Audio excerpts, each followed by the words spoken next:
On the ceasefire talks, you don't agree that they're at an impasse, or you just don't want to use that word. But what is the U.S. alternative? Because the president talked about March the 4th a week ago. Ramadan, the start of Ramadan is fast approaching.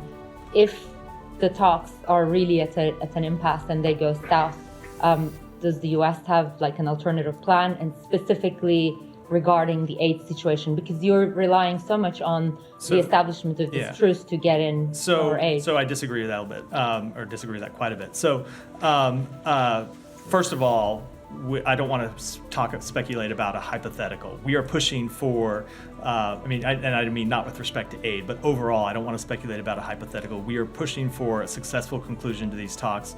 We believe that's possible, and we're going to continue to push for it. Now, that said, we are not waiting for the outcome of these talks to push for an improvement in the humanitarian assistance the humanitarian situation on the ground. And that's why you've seen us take our own action already by launching airdrops, which will continue. It's why you see us exploring a maritime option that we are very much engaged in.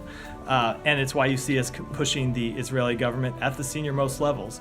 We are not waiting for the outcome of a hostage deal. And I think you heard the secretary say this yesterday, that notwithstanding what happens with a hostage deal, the improvement in the humanitarian situation is something that needs to happen immediately. Sorry, can you just, when you say that sometimes they've gotten back to you and said we were going for one target and hit the wrong one and we made a mistake, can you give it one or two or three examples? I do not have them off the top of my head. This has been something that we've been in conversation with them, back to the earliest days of this. Are you aware of any situation where they've come back to you and said, we screwed this up?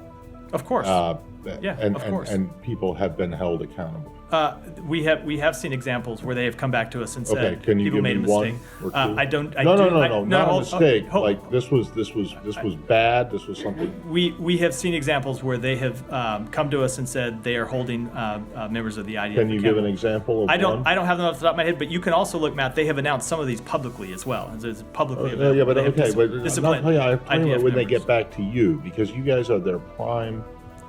Supplier of weaponry and money, and so when you guys ask or demand an explanation for something, it should be, you should get an answer, right? We do get an answer. Now, it's not always perfect, but we do get ansers, and sometimes we want more information about those answers. If you can't give a single example, so I can't. Either. Matt, this is something that's been going on for 5 months, but I can say. But remember, as I said, so I'm not going to hold on. I'm not going to remember. I'm not looking for an exhaustive. I'm not going to list. remember I'm every asking, example. I'm asking for one example. And I'm telling you, I can't give you every example off the top of my head. But as I said, you can look publicly and find examples of this. So you don't have to take my word for it. They have announced publicly where they have disciplined IDF members for acting for inappropriate actions that they have taken inside Gaza.